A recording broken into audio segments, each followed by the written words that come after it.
Dios les bendiga, hermanos y amigos. Es para mí una bendición muy grande de parte del Señor que me permita nuevamente estar delante de ustedes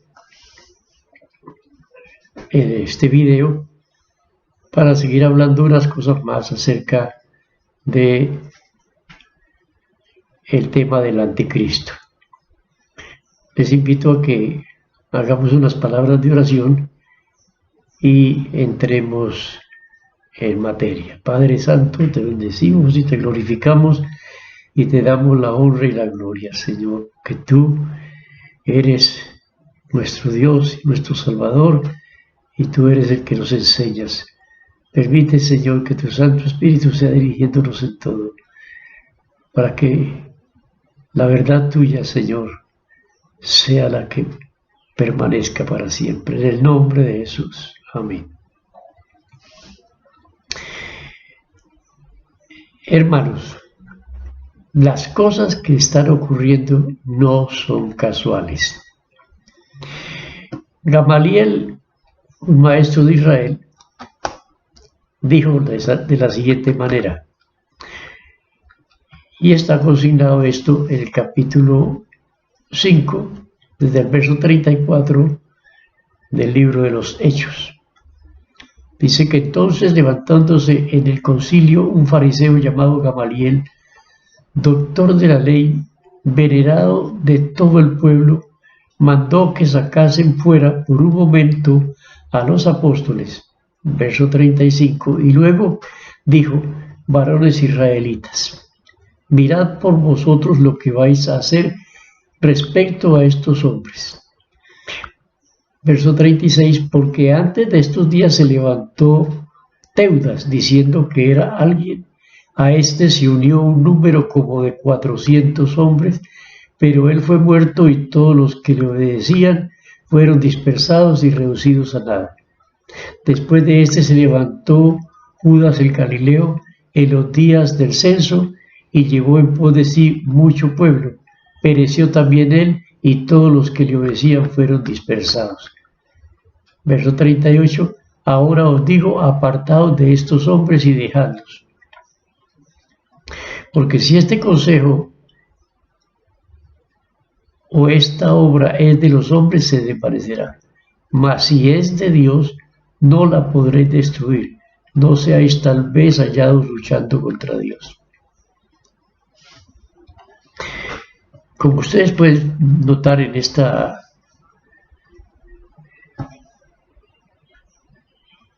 lectura, en la tierra se suceden dos cosas, o una por los hombres u otra por Dios. Y hay que analizar las cosas desde esos dos puntos de vista. Claro que está que alguno va a decir, pero entonces el diablo ¿qué hace? No, el diablo lo que hace es presionar al hombre para que el hombre entonces haga ciertas cosas. Lo que sí tenemos que tener en cuenta es que esto nos deja una lección muy grande. Ustedes ya lo hemos leído varias veces en 2 Tesalonicenses 2:4, que cuando el anticristo venga, él se levantará contra todo lo que se llama Dios o es objeto de culto. O sea, como él solamente, que detrás del anticristo está el diablo, como él solamente quiere la honra y la gloria para él, entonces no va a permitir en absoluto nada para honrar a ninguna otra persona, así sea Dios.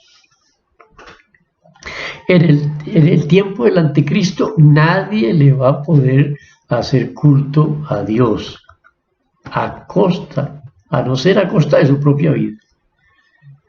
Pero generalmente algunos dicen, hermano, yo me hago matar. Por Dios, tengamos en cuenta que los que estén aquí cuando el anticristo aparezca, es porque se quedaron del arrebatamiento de la iglesia. Y ya no hay salvación para los gentiles. Es que ni siquiera para Israel. Solamente que Israel pasará por esa tribulación tan impresionante y entonces vendrán los dos testigos y ellos serán los que les abrirán los ojos a ellos y entonces volverán sus ojos al que traspasaron, al que mataron, al Señor Jesús. Y entonces se seguirá desarrollando todo el plan de Dios. Pero dice Jeremías 12:5. Óigalo bien, hermano. Si corriste con los de a pie y te cansaron. El Señor está diciéndole aquí, vea, si teniendo tantas facilidades como las que hay ahora, a muchos de nosotros nos tocó el Evangelio cuando no había sino una sola iglesia en Medellín, o una sola iglesia en Bucaramanga, o una sola iglesia en Bogotá o en Cali, y nos tocaba, en cierta manera, cruzar la ciudad para ir al culto, para estar en los cultos, para buscar de Dios.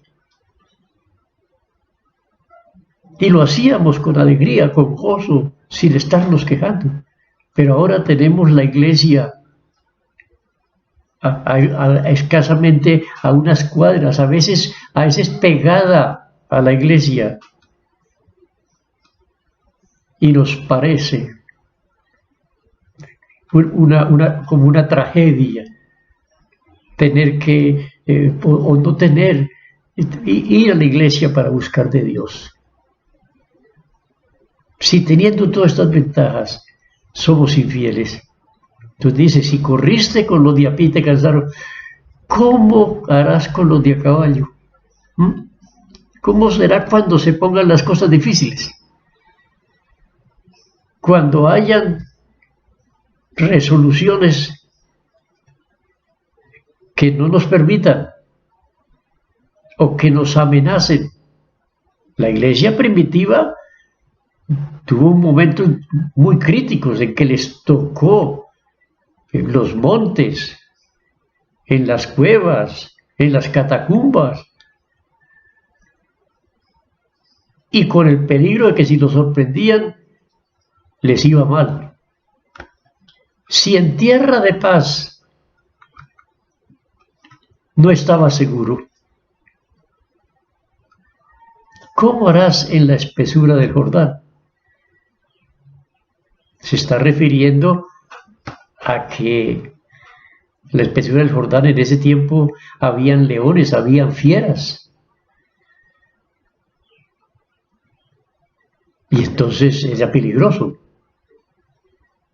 Si donde no hay peligro, donde no hay ninguna dificultad, no asistes, ¿cómo será cuando hayan bastante dificultad?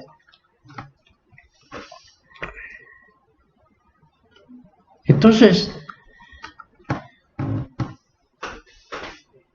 es importante que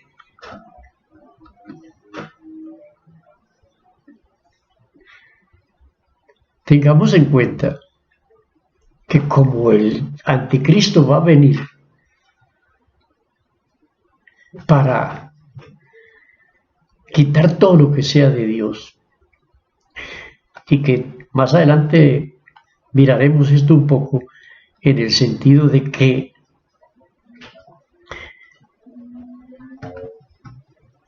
al oponerse a todo lo que se llama Dios o que se le hace culto, entonces él tratará, y el espíritu del anticristo que ha venido obrando desde el principio, tratará siempre de robarle la gloria a Dios y hacer que se hagan cosas que parezcan.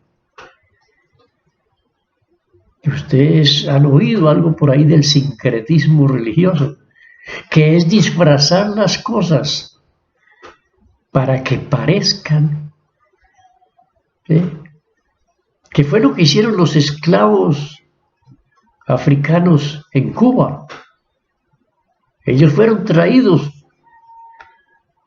por los comerciantes de esclavos desde África a Cuba para venderlo a los terratenientes, a los cultivadores de caña y de tabaco. Entonces ellos se reunían para hacerle el culto a los dioses de ellos, allá los dioses africanos. Pero eso no le gustó a la iglesia dominante. Entonces comenzaron a perseguirlos. ¿Qué hicieron los esclavos? Disfrazaron sus ídolos como si fueran los santos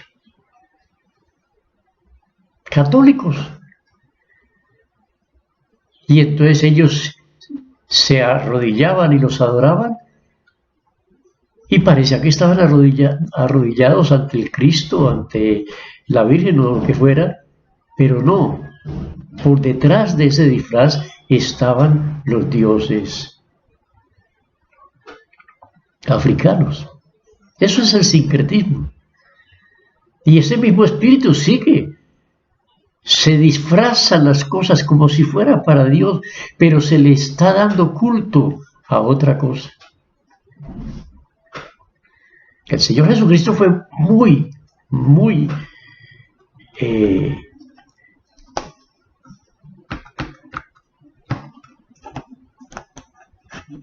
celoso en esas cosas. Entonces tenemos que tener en cuenta esto, porque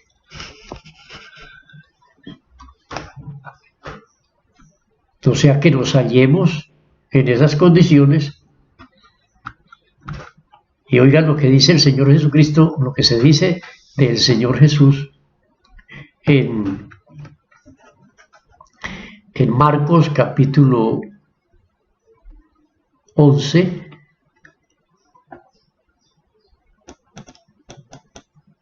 Dice que Jesús vino al templo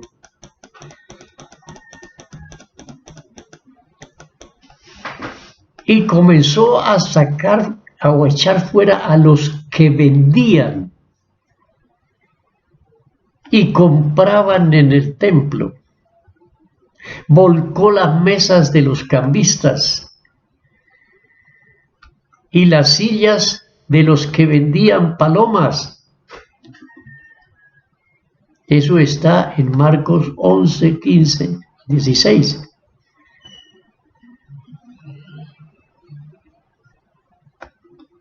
Oigan el versículo 16 para que vean ustedes cómo era el Señor.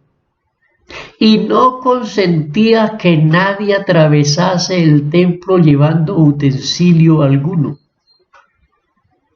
La ley decía que al templo no se podía llevar nada en las manos, sino solamente ofrendas o sacrificios.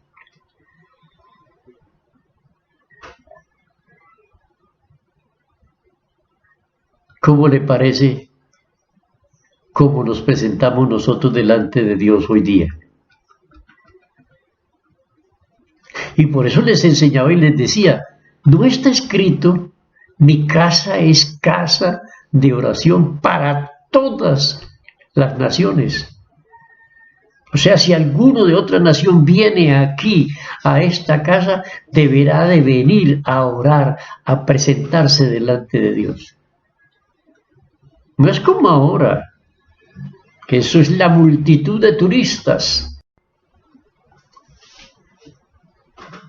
¿Cuántos hoy en día vienen a la iglesia o van al templo a hacer negocios y con otros propósitos que de todo tienen menos de ir a buscar de Dios? O sea, al Señor Jesús no le agrada nada de eso.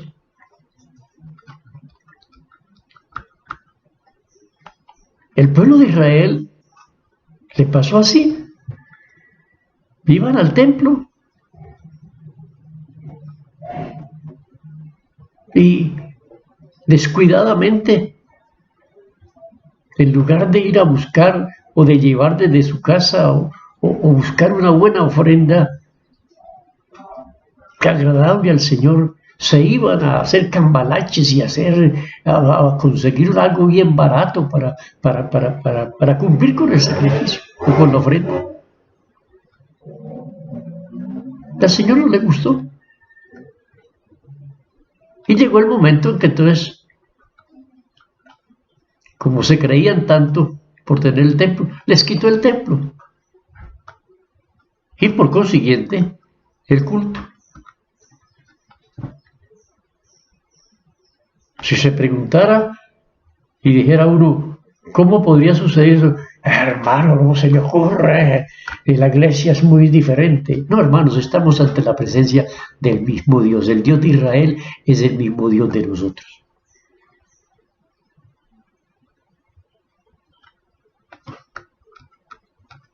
Él,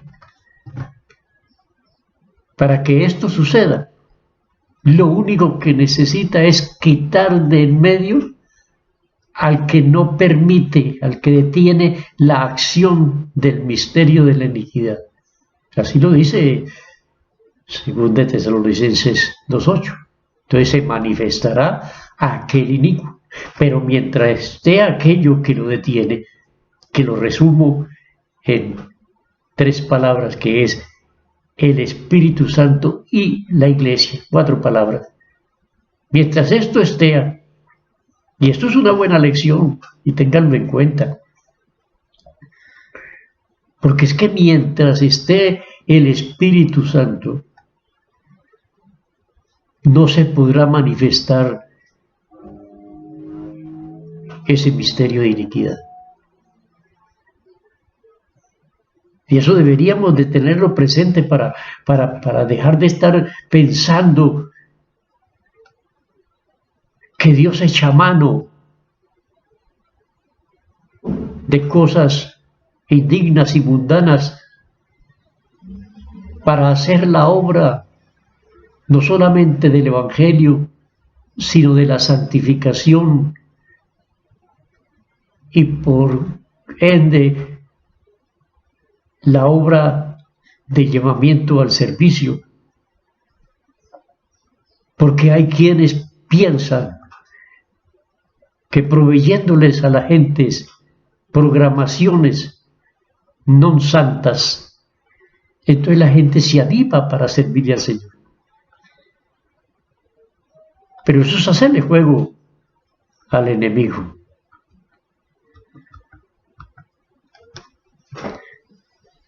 Dice: a este inicuo el Señor lo matará con el espíritu de su boca y lo destruirá con el resplandor de su gloria. Inicuo, ya lo vimos la vez pasada, cuyo advenimiento es por obra de Satanás. Y ojo, con gran poder y señales y prodigios mentirosos. No le crean a todo lo que por ahí va apareciendo. Lo hemos dicho infinidad de veces.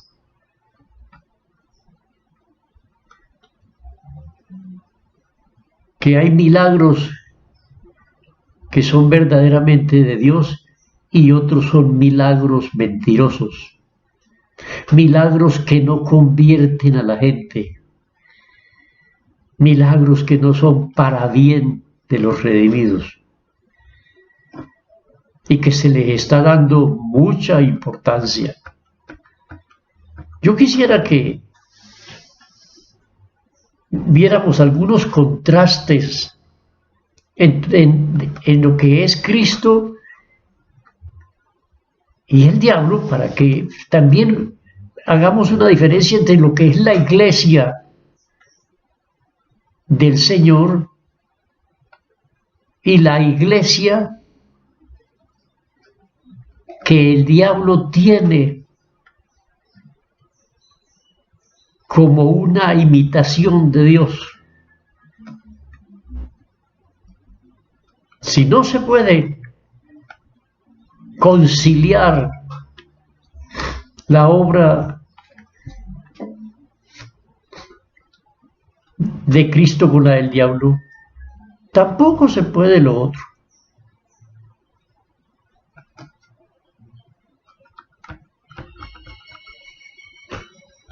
Dice el apóstol Pablo en 2 Tesalonicenses 2:1, pero con respecto a la venida de nuestro Señor Jesucristo y nuestra reunión con Él, os rogamos, hermanos, que no os dejéis mover.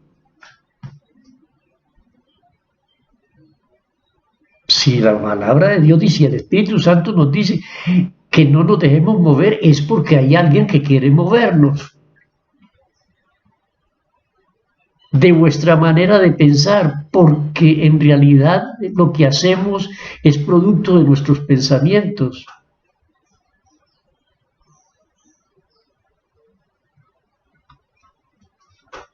No os conturbéis ni por espíritu, porque puede aparecer un espíritu o un ángel hablándonos cosas, pero ya lo vimos en vez pasada que el Señor dijo, si el profeta no dice, no habla conforme a mi palabra, no lo oigan. Dice, o por carta, como si fuera nuestra. Los que conocen algo de la formación del canon de la Biblia saben que muchas personas escribieron textos y para que fueran aceptados entonces le pusieron un seudónimo, como decir la tercera carta de Pedro, y Pedro no escribió 3 cartas ni 4.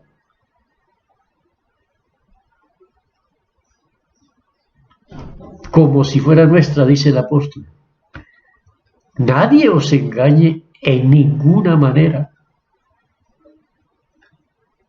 Entonces eso es importante tenerlo en cuenta, porque esto nos blindará contra toda esa astucia del enemigo. Por ejemplo, miren los contrastes. Cristo es el Hijo de Dios y Satanás es un ángel caído.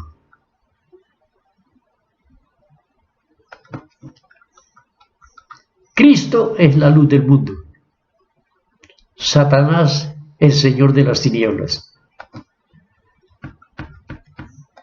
Cristo es el mediador, el ayudador entre Dios y los hombres. Satanás es el acusador. Cristo es el Salvador. Satanás el destructor. Cristo el Santo. Satanás el inicuo. Cristo el inocente.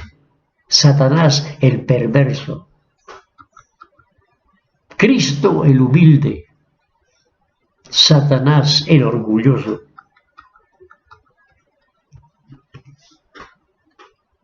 Por eso es que Pablo dijo lo dice en 2 Corintios 11:1, ojalá me toleraseis un poco de locura, sí, toleradme, porque os celo con celo de Dios. Ese es el verdadero ministro del Señor, el que cela con celo de Dios.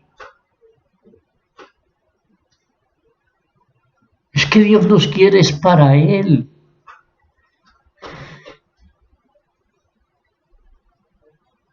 Y ustedes ya saben cuáles son las condiciones para que seamos de Él.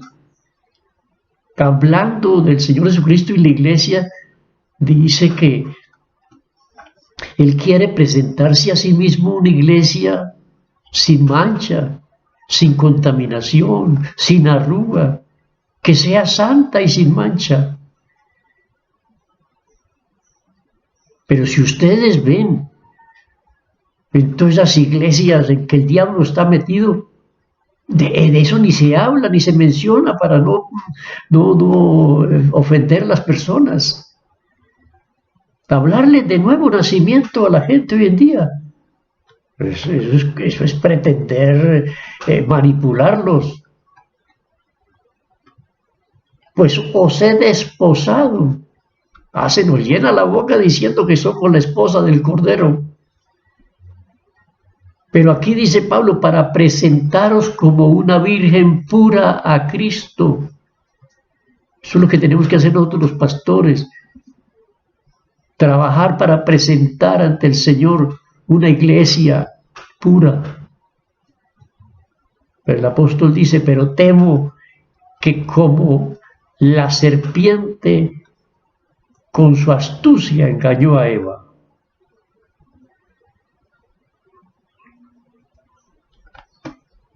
También vuestros sentidos sean de alguna manera extraviados de la sincera fidelidad a Cristo.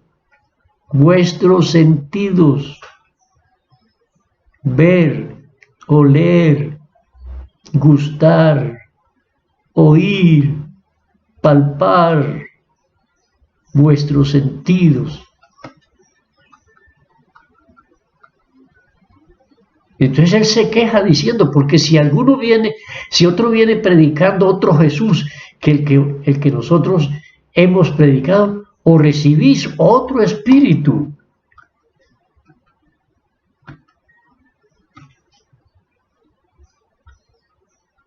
Hay quienes creen que todo el que de pronto hable en lenguas o chapalee un rato, eso es el Espíritu Santo. No, puede ser otro espíritu. A este seguramente lo aceptaría y lo toleraría.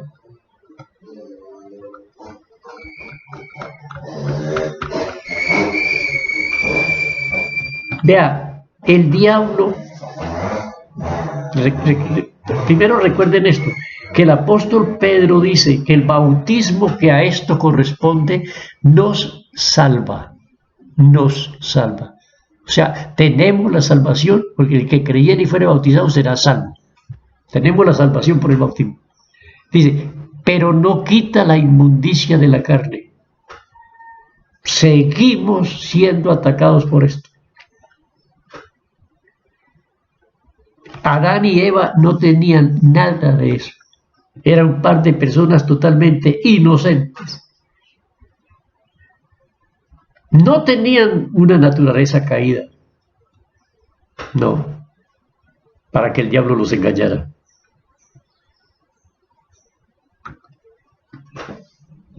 No eran unas personas con el entendimiento entenebrecido, lleno de tinieblas.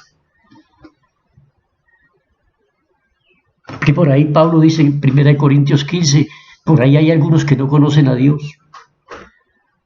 Eso quiere decir que es un conocimiento entenebrecido. No tenían un corazón de piedra.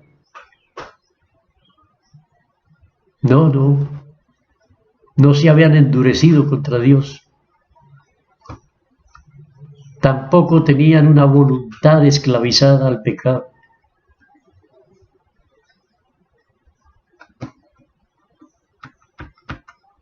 ¿Y qué pasó con ellos?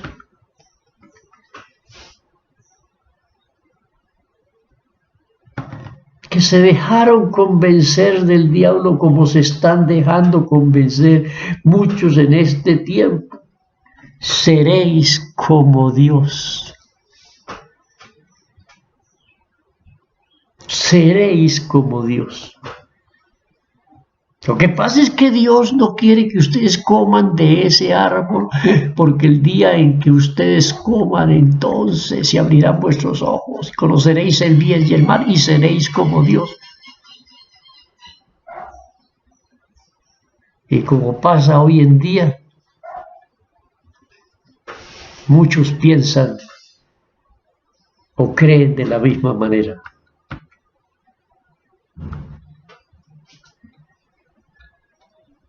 Y hoy estamos ante una como una cierta filosofía, se llama nivel Dios, que le meten a la gente la idea de hacer las cosas en lo máximo para ser dioses, como voy a darles la definición de eso, dice, se le dice a la persona que realiza un acto insuperable y magistral, se dice a la persona que hace un acto insuperable y magistral, se le dice que está en nivel Dios, que es una acción semejante solo a las bondades de los dioses. Y se le está haciendo creer a la gente que ya que porque hace algo bien hecho, entonces ya es Dios.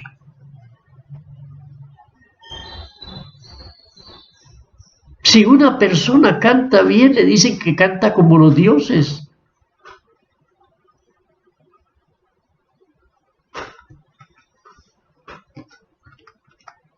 Ya lo que dice el apóstol Pablo en 1 Corintios 4:7. Porque, ¿quién te distingue? ¿O qué tienes que no hayas recibido? Generalmente decimos, no, es que esa persona es un buen mecánico porque eso lo trae de herencia del papá, es un buen constructor, es un buen abogado, es un buen músico, es una buena cocinera, es esto y aquello, por herencia.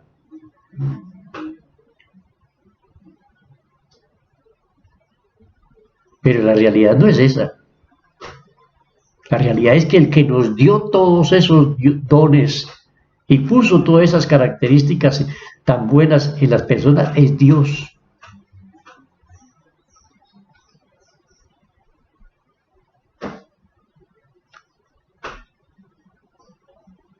Y que a Él es que tenemos que reconocer. ¿Por qué tienes que no hayas recibido?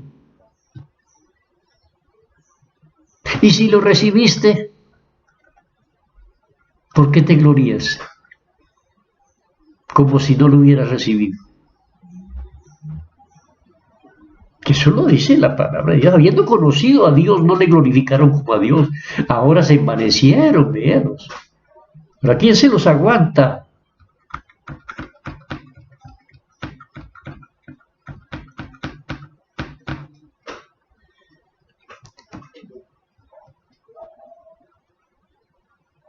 Por ahí tuve en mis manos un artículo que se llamaba Adoradores de la Adoración.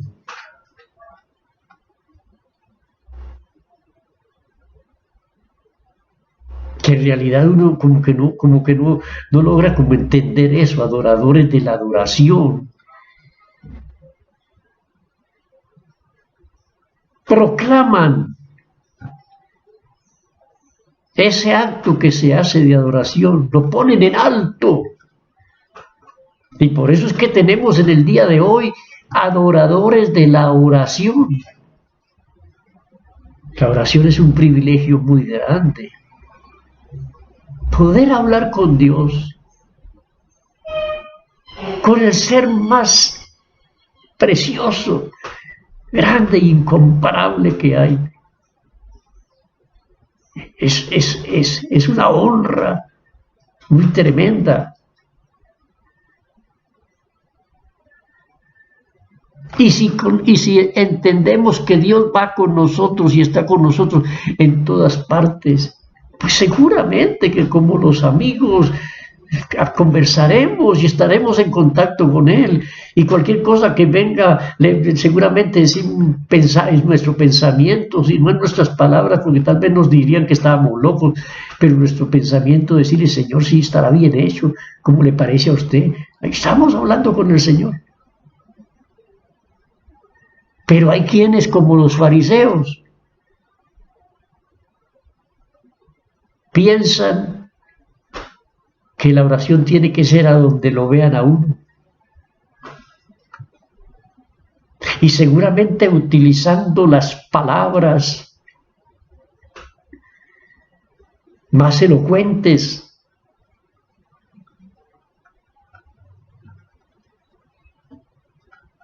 porque para ellos la oración tiene como magia.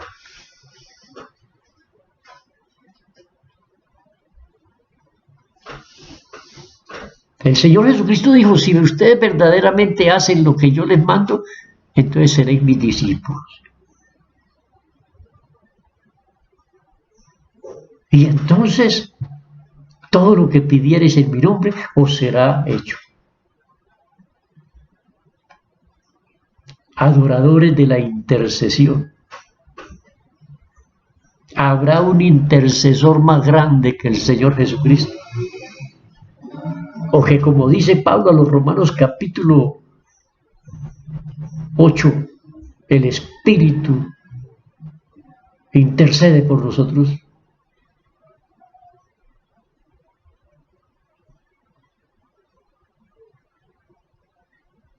Adoradores de la alabanza.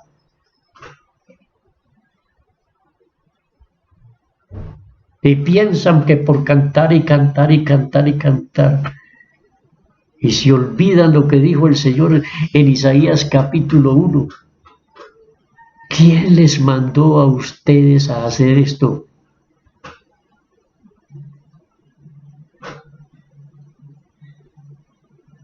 Hay que alabar a Dios. Te alabaré con todo mi corazón. Delante de los dioses te cantaré salmos. Adoradores del ayuno. Claro que hay que ayunar.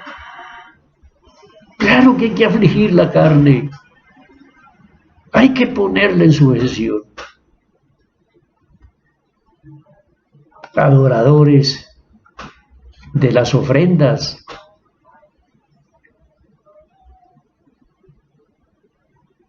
Y creen que por dar unos centavos o unas cosas, con eso van a ser salvos. Adoradores de los programas.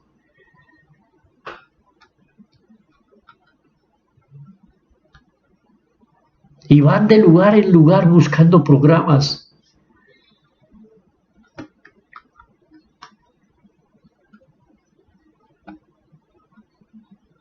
Hay adoradores de los músicos. Porque si es tal músico, esto se va a llenar de la unción de Dios.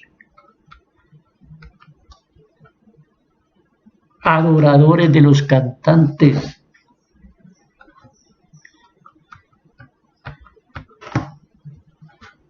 Piensen, si estuviéramos en esta cuarentena como los judíos están desde hace 1950 años sin templo, ¿qué haríamos? ¿Sí adoraríamos a Dios? Si no tuviéramos toda esta tecnología, ¿sí lo adoraríamos? Porque ahorita todo el mundo está engolosinado porque está conectado por las redes y por todo esto. Pero hay momentos en que me he preguntado si el Señor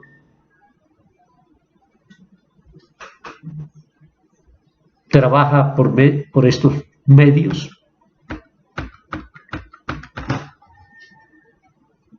Hermanos, seamos conscientes y miremos exactamente que la Biblia dice que nosotros somos el templo del Dios viviente y que ofrezcamos en nuestra vida personalmente, nuestra vida sea una casa de honra y de gloria al Señor, y que no permitamos que el diablo introduzca en ese culto, como dijo el Señor, mujer, viene el día cuando ni aquí, ni en Jerusalén, ni en ninguna parte adoraréis al Padre, porque el Padre busca adoradores que le adoren. Hay una canción que dice, yo quiero ser un adorador, pero es solamente unas palabras, porque no son adoradores de Dios, pero Dios sí quiere adoradores. Presentémonos delante de Él, presentemos nuestros cuerpos en sacrificio vivo, santo y agradable a Dios, que es el culto racional. Y no permitamos que el enemigo vaya a mezclar cosas, sino seamos celosos como el Señor, saquemos todo aquello que sea contrario para que la gloria del Señor, o para que podamos darle toda la gloria al Señor, y el Señor, contento con lo que somos, entonces nos llene de toda bendición espiritual en los lugares celestiales juntamente con Cristo. Hermanos, el Señor Jesús les bendiga y démosle gracias al Señor. Padre Santo, gracias por tu palabra, Señor. Bendito sea tu nombre, Señor. Ayúdenos, bendícenos, Padre Celestial, y bendice a mis hermanos, Señor. Háganos entender sabiduría y se recrearán, Señor, los huesos que has abatido, Señor. Ayúdenos, Señor Jesús, en estos momentos tan complicados, Señor, que a veces nos parece, Señor, que como que ha llegado el fin. Pero, Señor, tú estás con nosotros y nos ayudas. Bendiga a cada uno de mis hermanos en el nombre de Jesús. Amén. Amén. Dios les bendiga, hermanos.